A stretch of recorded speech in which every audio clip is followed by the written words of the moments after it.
what really changed for me was when I started establishing my own personal brand. A lot of people want to be premium. They say we're premium, and they try to copy the market leaders. That's usually a mistake. So I always tell them, like, what is your brand story first of all? If you're going to do buy one get one off, you're not a luxury brand. That is not the behavior that luxury brands behave. They don't have special offers or discounts, or even that's not even a premium offer. How did you get your first few clients? Do you remember? Do you recall what that journey was like?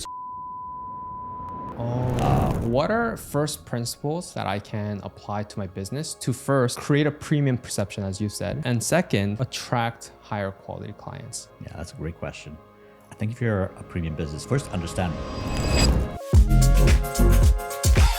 I'm already gonna tell you, Denny, we need to have you back because there's so many things we can cover, especially with branding. Cool. But I think just your expertise behind what you've done and your consistency. Yeah, when I thought about you, like the essence, that's what I got. Like, cool. You know how to have fun. You are really great at what you do, but also you know how to charge for what you're worth, which I think might be not so easy for people that are starting out. So, but we're talking about brand today, and I have some questions written out for us. So we'll sort of go in that direction. Yeah, absolutely. Yeah, awesome. So what would you say, Denny, defines a great brand? I think a great brand is one that's very polarizing. Polarizing. Yeah. Ooh. Yeah. It's a brand, like it's something that doesn't want to, please everyone. It wants to be something that stands out. I think a great brand, both should not just look great. It should feel, you should be able to feel something, Yeah. It should feel great. It should act great. It should talk great. Most people think a brand is a logo. Yeah. Which it's not. It's not? It's not. It's not. It's not. It's the whole thing. It's everything.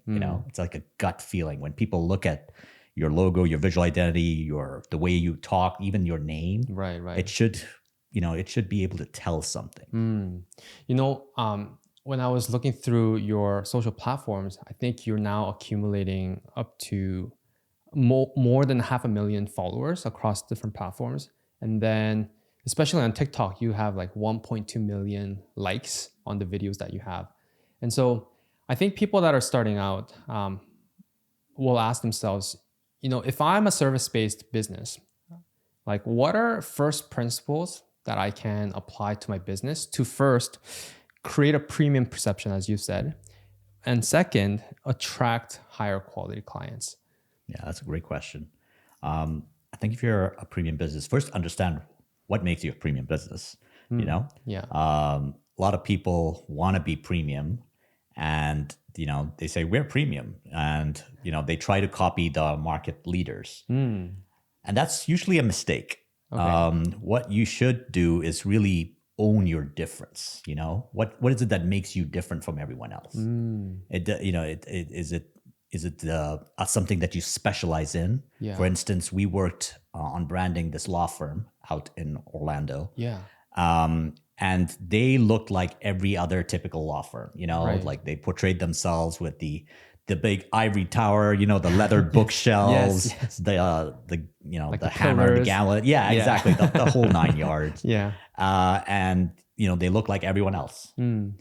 And it's only after we started talking to them, going through the discovery process and asking them all the right questions.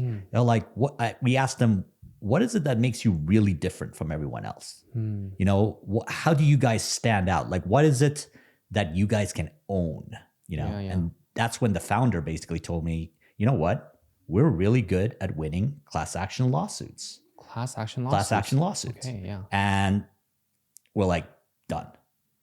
Go all in on class action lawsuits. Right. Forget, you can say you can do criminal law, you can do corporate law, all of that stuff. Right. But class action lawsuits is what's going to get you your bread and butter.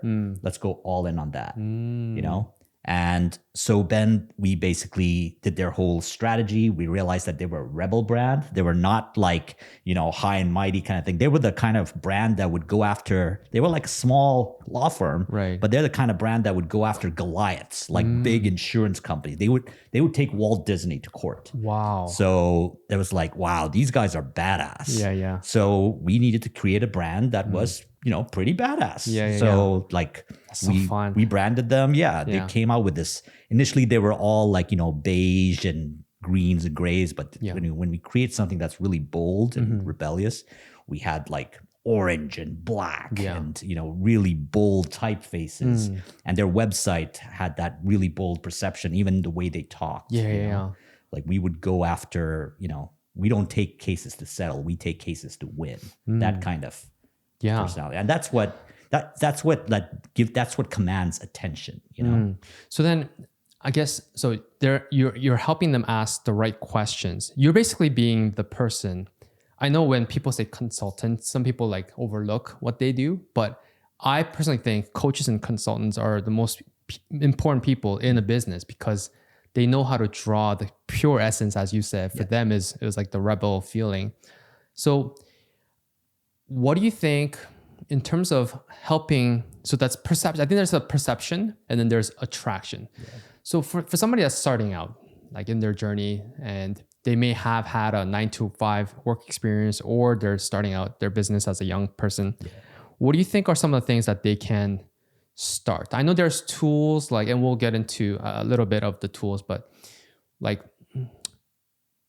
should they hire a consultant like yourself to get that brand sort of fixated? Was that your journey as well as you were sort of starting out? Yeah, I mean, I come from a graphic design background, right? It's like I was formally trained in design, right? And then I went on to become an animator. I became really good with using like video editing tools. Gotcha. Did visual effects, and then after that, I went on to going into advertising, and that's where I started learning about branding and all the storytelling aspects. So that's my beginning. Right? Everyone starts in a different way. Right. But I think what really changed for me was when I started establishing my own personal brand, especially on social media. And that happened while I was working like a full 9-to-5 job. I was an art director at an ad agency, then became a creative director. But as I was, getting up the ranks in the corporate world, I was also putting out these Instagram, TikTok content. And just sharing, the work I do, the way I perceive certain brands, hot takes, and then, being almost like a voice in the kind of industry. It's, of course, it's just me talking to camera, right? Being a thought leader. Right. I do want to anchor that point, but before we go there, I just want to cover one more point in regards to someone starting out. So in terms of how do I navigate this? I think some people overlook branding because they're like, I'm just going to start with my passion. But why is it so important to be in touch with someone like yourself or like go through your free content to learn about branding before they exercise their offers and stuff like that? Right. So I think people generally, when they start out, they try to target everyone. And that's always a mistake. We did it. When we started out, we try to be all things to all people.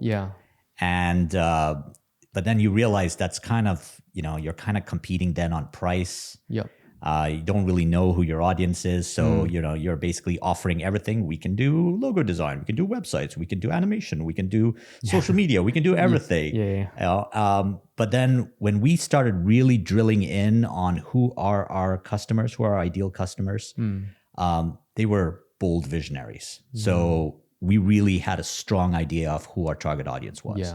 These were people who wanted to do something different and they were willing to pay a premium. So that's what clicked. That's when the penny dropped. I'd love to take us on a journey back to 2018 is I think when you started your, at least on Instagram, posting.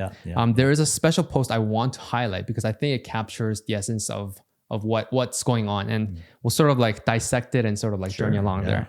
So this is actually a 2019 post. So I think after a handful of posts on social media, this was your first 2019, and you say, happy to say 2018 was a great start for Rayvn Design. We pretty much doubled our forecast. But for 2019, we have a hairy, audacious goal that we're hoping to meet. Yeah. To achieve this, we're going to implement some strong sales and promotion strategies, as well as carve out a niche in the hospitality and retail sector. One of the learnings we got from last year was that marketing to the masses do not serve us well. Like what you said, not everyone is our customer or can afford the whole service we provide. Instead, we're going to focus on a niche that not many other design studios are playing in. And since the bulk of the projects we did last year fell in within the hospitality, retail, food space, we're gonna do focus on that. Jerry Garcia said it the best. It's not enough to be the best of the best. You want to be considered the only ones who do what you do. So in that picture of 2019, so you're looking at the year back, you're saying, wow, we've doubled our forecast. Yeah. And it's not for everybody. We're gonna focus on one. Could I ask you what your offer was at that time? Like how much you were charging, and then you realized this offer is now the offer we want to continue to work on. Yeah. We were charging like $5,000. And that was for like the whole brand strategy package, discovery. It's like a good 6 to 8 week. 6 to 8 weeks for $5,000. Yeah. Right. But it just wasn't worth it. It wasn't worth it. So we were like, you know what? We're going to double our prices, and we may attract less audience, less customers. Yeah. But then they're not for us, you know. We're and by the way, this is US dollars, not Canadian. So you know, so we were charging 5,000 US, and we doubled that 10,000. And then, you know, rather than hearing crickets, you know, we actually got serious buyers. You know, they knew exactly what they wanted. Okay, so let's park the car for here a second. Yeah. In 2018, so he says the offer was 5,000 for 6 to 8 weeks. Yeah. How did you get your first few clients?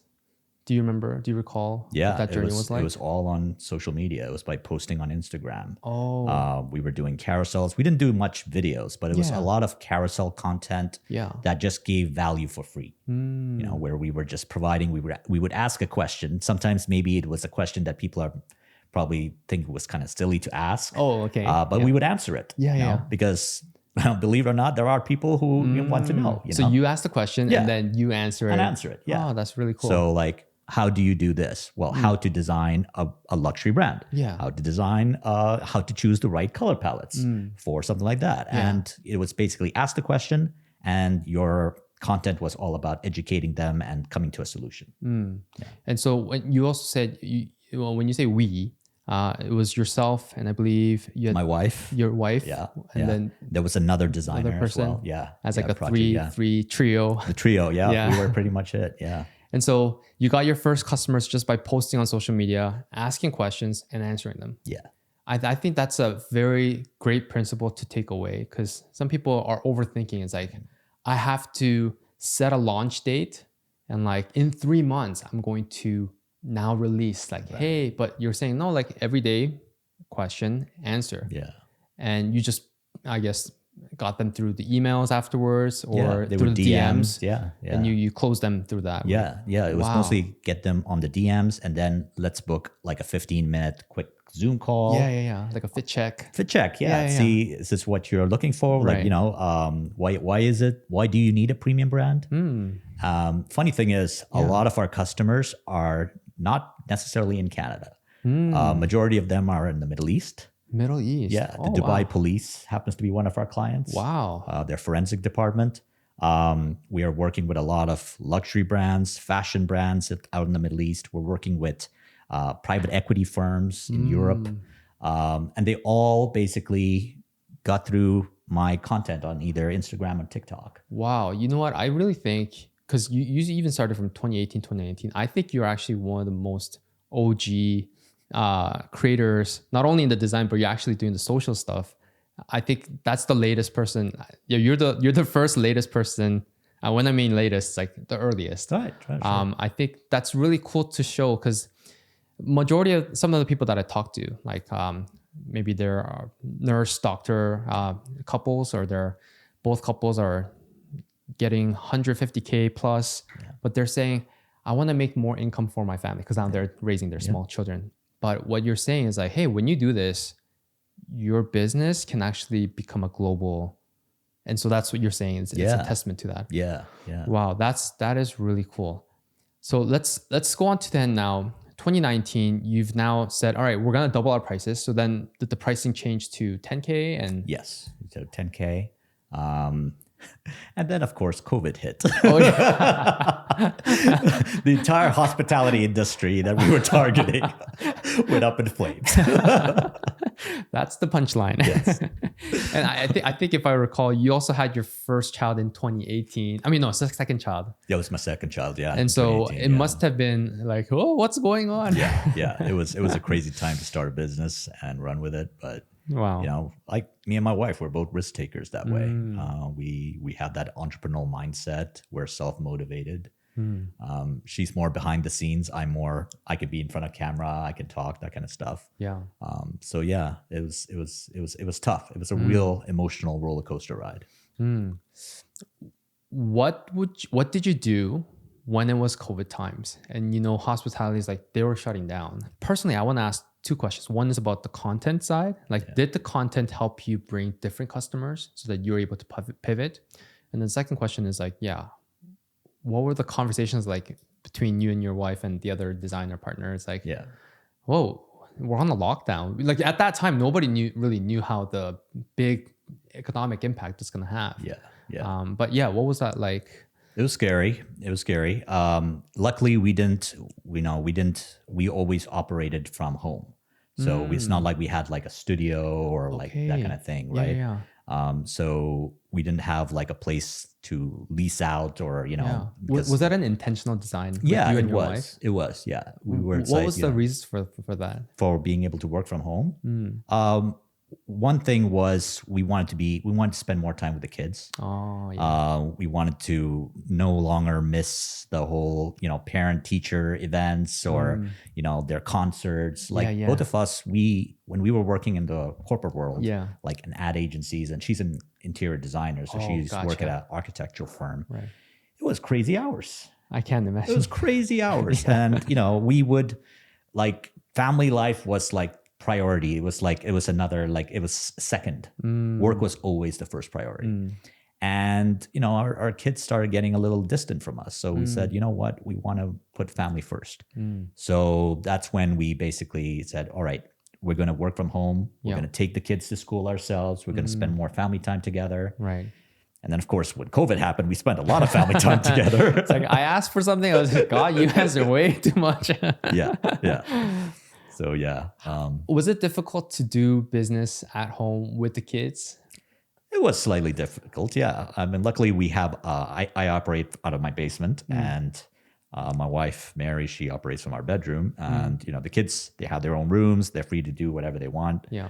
But yeah, it was always like, when it comes to family lunches and dinners, we would all get together at the harvest table and, you know, be able to do work. But a lot of the stuff was all through Zoom, right? We would communicate with clients on Zoom. We would put our headphones on.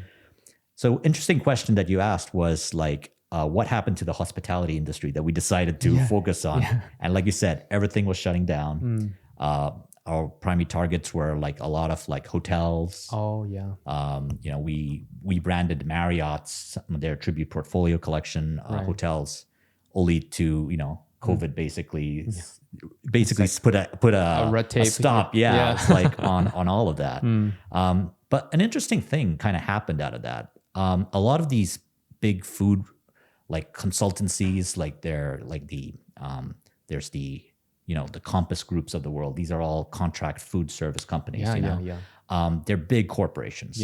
And a lot of people who worked in those places were being let go, especially senior staff. These are people who've been, you know, working there for like so long. You know, they've been paid, you know, good money. And then when COVID came, people like these companies started slashing. Try to cut down the cost. Go really lean. Right. So you have all these people who have great thought leadership, you know, who's been working in the corporate world, and now they've been made redundant. And so what do? You know? And that's when we started helping such consultants. You know, kind of building their personal brand and helping their expertise. You Yeah. know, they could be someone who's been working in food service. There could be someone who's probably a tax accountant. You know, all these people, they wanted to establish a certain personal brand. Wow. And so use social media, whether it's LinkedIn or Instagram or whatever, Yeah. to really kind of sell their expertise. So that became our client base then. So you started to, I guess the clients that were starting to approach you, you're starting to realize like, hey, like, oh, you got let go and now you want to build your personal brand because things are moving. Yeah. I guess the times are now different. Right. That's really interesting. And so then did you have to change your offer at all in that time? Yeah, like basically we changed things up so that we can make it easier for these consultants to really, you know, kind of put together a whole package. You know, it's not just logo and identity design. It's like, okay, we'll include your website, maybe like a simple landing page, but really firm up the messaging. Yeah. What is your social media content strategy, all of that kind of stuff. So we put together a package. And I would assume, and correct me if I'm wrong, I would assume someone that's been working in the corporate and they don't really do social media, they just work. But then when they come to you, I'm assuming not only are they missing the social media side, they're missing like funnels, like the whole ecosystem of how to attract clients, etc. Yeah. So that must have been a handful. Actually, there's another post on 2021 that I found on your Instagram where it was talking about you were attracting a case study client. So I think the offer there was in exchange for 1 hour consultation, you can decide afterwards what to do. So we'll give you all the roadmap in the 1 hour. And then afterwards, you can decide to work with us. We have packages from, I think you said $10K to $60,000 packages. Yeah. Is this the offer that you sort of like was trying out as a use case? Yeah, that was actually. And we actually got quite a bit of, quite a few leads out of that. It was pretty cool. A lot of financial advisors, so that's another group of audience that got hit pretty big. Speakers, coaches, you know, all those people who, you know, for them going on these kind of events, and tours and speaking because of COVID, that also kind of got shut down and they had to basically go into virtual mode, right? Yeah. And then how do you build that whole thought leadership online, you know? So that was something that they came to us for as well. And that strategy of saying, hey, we'll do 1 hour for free and then but we're going to tell you what the offer is so that we're not coming across salesy. And I think when you establish a strong consistency like yourself, people will be like, I trust you, here's my money and let's get it done. But that strategy itself, did you learn it from somewhere? Did you take it from your wife or was it I think there was different people we were following on Instagram. I think, was it Chris Doe? Okay. There were also a few other social media influencers who kind of suggested those kind of things. So I basically pick and choose what I hear, what I like to use and whatever, and then try to adapt it and see if it works. But yeah, that was an interesting case study. Yeah, because sometimes people that are starting out, their most immediate, I guess, way to go is do it for free, right? So if I give you an hour for free, they wouldn't know how to pitch their services up front because they would be not confident or they might be scared. Yeah. What would you say to those people that are trying to get their first clients? I think this tactic or this strategy is something that I've tried. I've done actually over a 5-day. I said, pro bono, 5-day, I'm going to coach you for your business, for your content. Yeah. And then on the 5th day, if you find, actually it was a research question too. I said, hey, have you enjoyed the 5 days so far? And we work out 1 hour every day. And by the 5th day, they'll be like, yeah, it was fantastic. Yeah. And I would say, hey, if I had a $3,000 offer, what would you like to see in it? And they would be like, oh, I'd like to see X, Y, Z. And then across 7 people, I was able to sort of get the first package of an offer to get my first client. But I think in terms of giving a strategy to the audience member too, I think this one is actually much better than the 5-day strategy that I've done. Because by the end of the 5th day, I was I was Zoom fatigued. I think that's a term, right? And so if somebody says, hey, I'm gonna do, let's say they're an entrepreneur and they say, hey, I want to help people with branding as well. because they're UX UI designers. Some of them come out the top of my mind, and they want to do 1 hour deep dive. What do you think they should sort of put out at their front end offer as a pricing point to maybe catch their client? Well, it really depends what kind of, are they like a branding agency? Yeah, they would be like yeah. a branding agency. Yeah. So you got to understand, what is it that people want from a branding agency, right? How do they want to? People necessarily don't want a logo. They want to be perceived as a premium brand. They don't want just a simple website. They want a website that converts. They don't just want social media. They want to be established as a trusted authority. So what are they paying for, really? They're not paying for your time. They're paying for clarity. They're paying for transformation. So that's what you need to promise them, right? So whatever you are going to do, you can do like a quick, all right, let's sit down together for 1 hour, and then this is what we're going to do, and this is what we're going to charge. So it can be, whatever you want to charge. But after that 1 hour of talking, if the client is not convinced, you need to be able to convince them that, okay, this is where you are right now.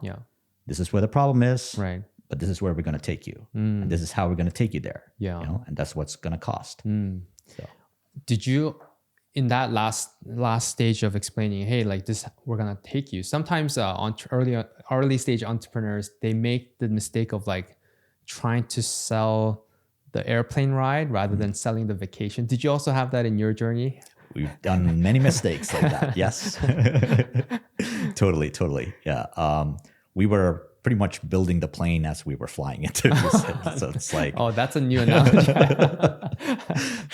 so yeah, we made many mistakes when it comes to pricing and whatnot, but we finally now for whatever we charged that $5,000, whatever, it's for a brand identity package. We now charge $30,000, And do you just say, hey, like, this is what, is there a, some people say script. I don't like that. It's a bit sticky, but let's say I'm your client. I've gone through the hour and I'm like, looks pretty good. How would you sort of like guide me? What would you say to me if I'm your client that's ready to pay $20K to sort of like exit? And I think sometimes the words like, and how the nuance that you say it is what people would capture. But I wonder if we could play a little scenario here. Yeah. Totally. So, okay, what do you want to? So then let's say, oh yeah, Denny looks great. $20K sounds like a good package of everything that you're providing me. Like, where should we go from here? Yeah. So if you're going to be doing a $20K package, what we ask for usually is 75% upfront. Okay. In terms of cost. And then we do the work. We do the discovery, then we do the strategy, then we do the brand identity design. And then once you approve of a logo and visual identity, you pay us the remaining 25%. That's usually how we work. And then if people ask, but so what is my ROI when it comes to branding? Yeah. Like that's one of the, I think the pinnacle question. Yeah. What's my return? What's my return on investment? On this working with the greatest consultant? Yeah. I was like, what is that? Well, you're paying $20,000. So if you're not getting 10x return out of that, you better be making about like 200,000, by the end of the year. Your brand better be worth that much. You should be making that much money. Yeah. If you don't, then don't invest. If you don't see yourself making $200,000 your business at the end of the first year, then don't invest the $20,000. Yeah.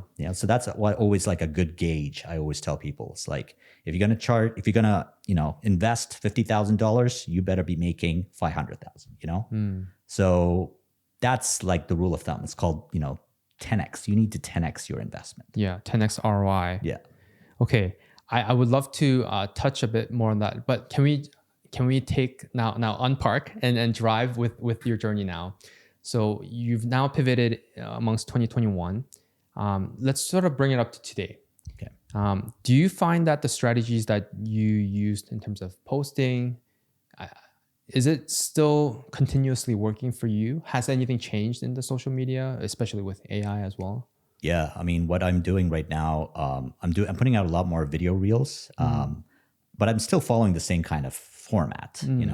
I ask a question and then I answer it. You know, I post case studies of work we've done Right. and showing the results. You know, the before and the after. Yeah.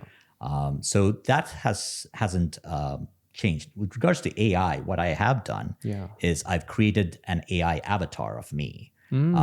Just because in the beginning parts, when you're like how to build a premium brand, how to do this, you'll notice that it's all consistent. You know, Yes, it's like it's me, but it's an AI avatar. Oh, it is. Yeah. I thought it was you the whole time. It's an AI avatar, but it's my voice. Yes, and yes. I record my voice, and it's like basically like almost like a PowerPoint slide, right?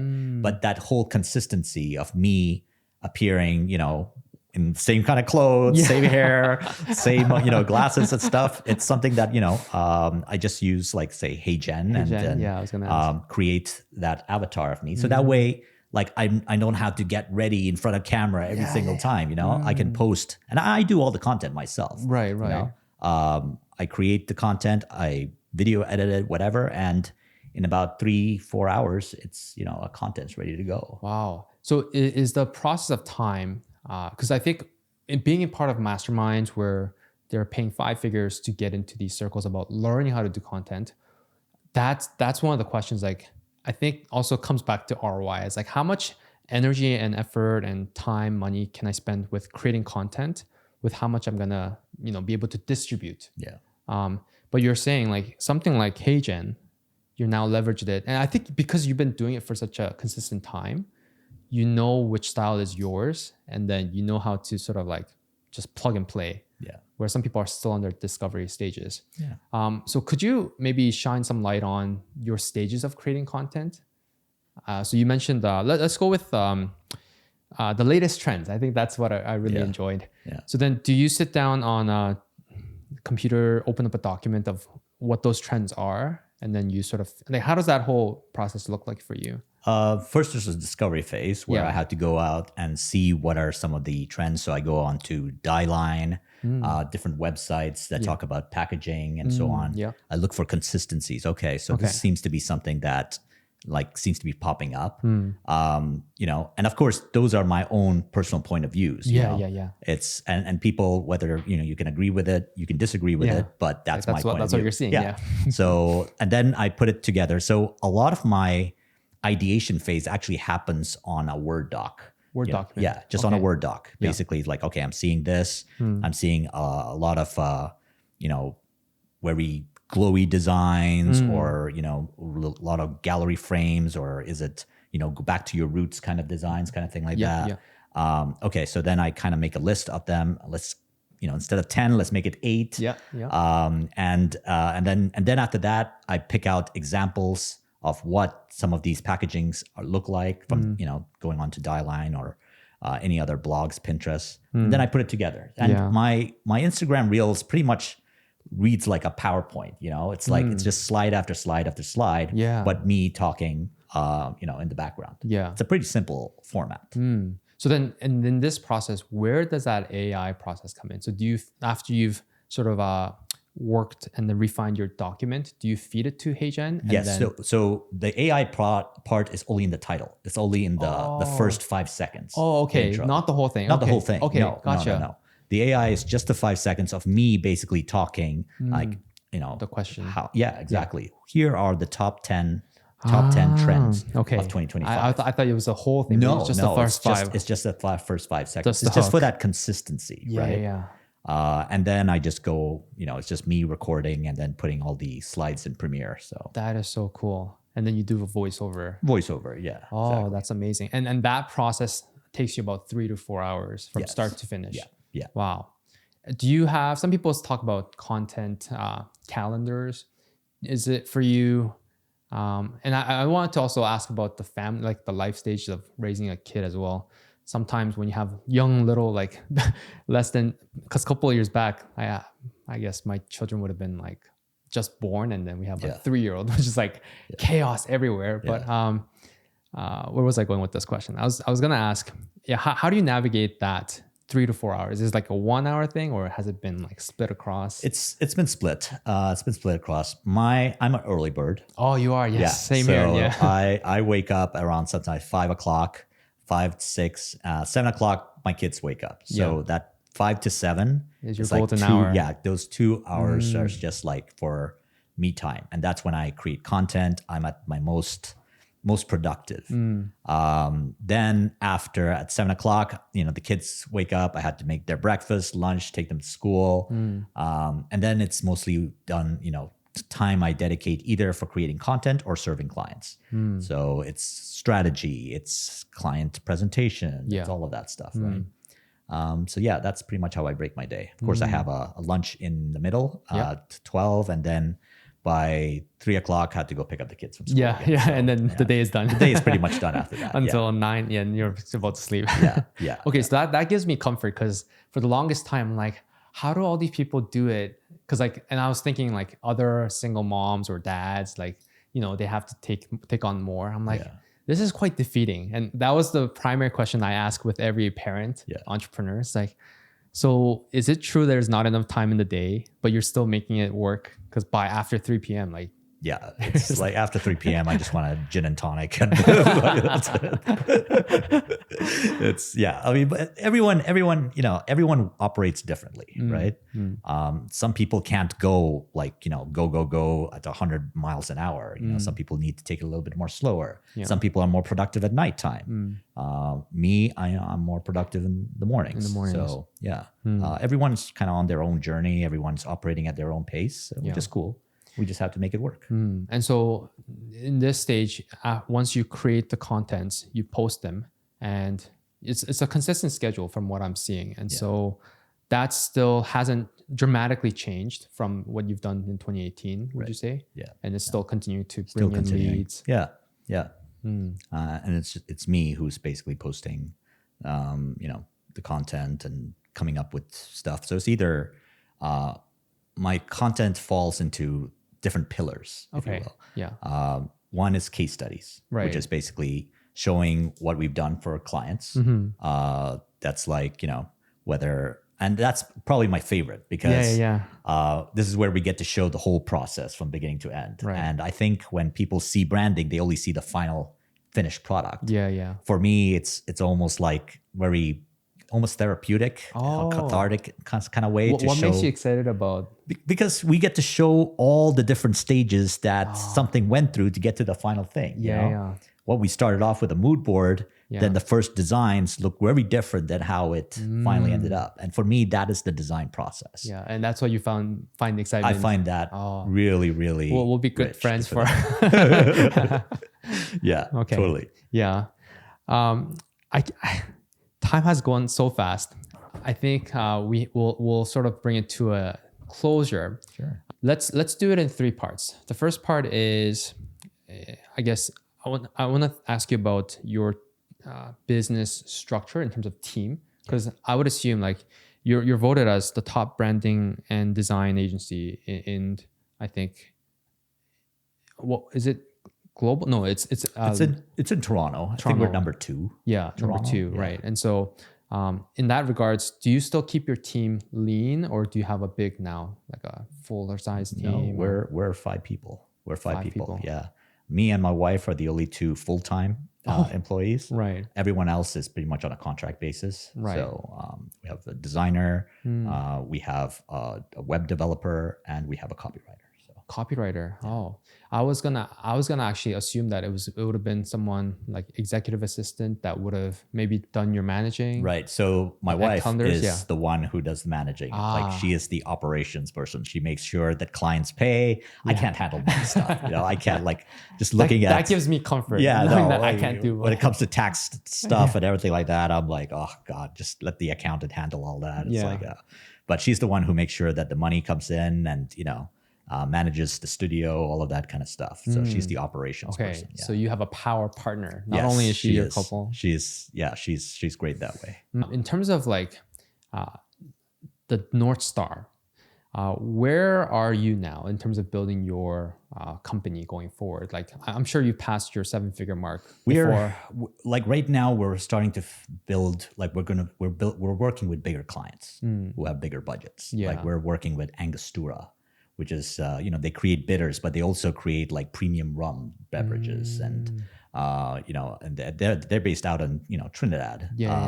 But they want to work with a premium agency like us because they want to create premium brands and so on and so forth. And they have so many different brands that they're working in. We're working with the Dubai Police Forensics Department. They have like 11 sub brands within the forensic department. Wow. And each one needs its own personal brand, like its own brand. So, and obviously they're the Dubai Police. They're the ones who are, their cops drive Lamborghinis and Bugattis, right? So it's like, obviously you need something that is premium looking, right? So I think now we're slowly starting to work with bigger clients who are more global. We're working with fashion houses that have a very different kind of design aesthetic than anything that we've seen before. We're working with jewelry houses that are coming from a place of culture and heritage, like in Iraq. They love the whole ancient Mesopotamian culture, and we're integrating that into a high luxury brand. So it's great. Like it's really fun, and I love this kind of cultural storytelling and digging into heritage. And I totally geek out. That's the gem. That stuff. I can see it in your eyes are turning into a gem. I totally geek out over that kind of stuff, the detail. So then I would safely assume the offer is also, I guess, the price point of you're gonna also even charge a higher premium. Wow. And do you find, as a person running the business, there's a bit of a break point where your lifestyle of running the business, of like still, I don't know if it's still stay at home. Oh yeah. It's still running from your home. Still running from my home. Yeah. Do you think it's possible to be still scaling and building bigger, still while maintaining the lifestyle, or do you think there has to be a bit of a give in terms of maybe opening up, hiring more? Right now, we're pretty happy with being lean. The people who I work with are people who've been there since day one, 2018. And they are, we have a certain kind of repertoire going. We know what to expect. There's very little hand holding. My designer Prachi, she's amazing. She gets exactly how to turn strategy that I come up with and turn it into creative design. Right. And so we have a good understanding, and we like to continue working. I get tons of requests for designers. Can we work for Rayvn? Can we work for Rayvn? All that. People lined up at the door knocking. Exactly, but it's like, but we're pretty small. If anything, the way we're going to scale is we're just going to keep increasing our prices, and we're just going to keep increasing our prices. We're going to still keep it pretty lean, and we're going to be profitable. Can you shine a light on that aspect? Because I think people, especially that are starting out, they have a limiting belief of like, if someone's charging this the highest, I'm not going to charge even higher. But you're saying you figure something out. You're like, nope, this is the key that I need to keep on moving the metric in order for, and it's working for you, which is great because you're still maintaining the lifestyle and keeping a lean team, which I think is a trend. It is. So funny enough, this is actually a luxury strategy. So luxury brands. Folks, listen up. Get your notes. Luxury brands, they never compete on price. They never chase volume. Luxury brand, like for instance, a $20,000 Rolex, people don't buy that to tell the time. They are trying to send out a signal to the world. It's about status. Yes. So you have to, and they will keep increasing their prices year after year. So that's what we do as an agency. We are going to continue increasing our prices year after year. And you have to, in order to stay relevant, to manage inflation, not to be profitable. I mean, why did we go into the business in the first place? Right. Not to starve ourselves. Yeah, exactly. Totally. So we will keep increasing our prices year after year. And obviously, if once again, the kind of audience who comes to us, if we're too expensive, then we're not for you. There are lots of people out there in the market. Go do your thing. So this confidence level, did that come from building up your, I guess, your rounds and getting confident, and or is it understanding, premium luxury brands, they play like this. They know how to raise the price year and after. And so that's one thing I have to do. I think that is another really key principle people would love to understand, because they're like, how do I get confidence? Like, I say $5,000, but I look like I look a deer in the headlights. Yeah. I think everyone has a bit of imposter syndrome. that they go through. I definitely had it as well. Yeah. But it's funny enough, you actually learn by doing, and you, as more clients approach you, even though you are raising, your prices, you're like, you know what, this is still working. People are still, coming to me because they want, like I said, they're not paying for your time. They're paying for clarity. They're paying for transformation. That's what they want. And I think that's what a lot of consultants, it's like, oh, okay, this is going to cost me I have to spend about 32 hours. It's going to cost me, my day rate is going to be this, that. They don't care.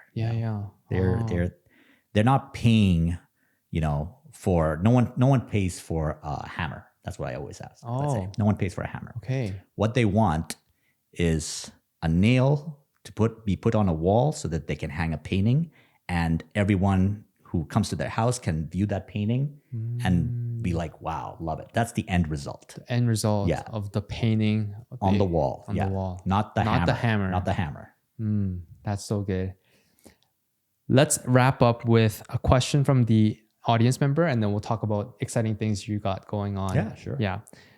So Amy Daw, who's actually a friend of mine from the mastermind, she wanted to ask this question.